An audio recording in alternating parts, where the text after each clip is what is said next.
High everyone, welcome back to my another video. আশা করি তোমরা ভীষণ ভালো আছো তোমাদের বাচ্চাদেরকে নিয়ে। অনেক বাচ্চারাই কিন্তু এই গরমের মধ্যে এসির কারণে অসুস্থ হচ্ছে। এবার কেন এসির কারণে অসুস্থ হচ্ছে কারণটা তোমাদেরকে বলি।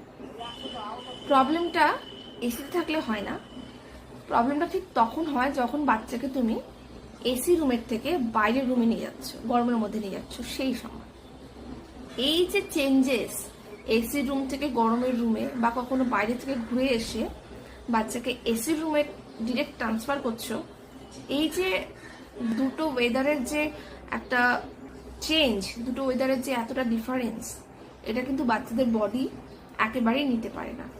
যে কারণে বাচ্চাদের স্কিন কিন্তু ড্রাই হয়ে যায়। ওরা যে শ্বাস প্রশ্বাস নেয়, নাকের যে আমাদের শ্বাস নালীটা যে আছে সেটাও কিন্তু ড্রাই হয়ে যায়। তার থেকে কিন্তু বাচ্চা কানে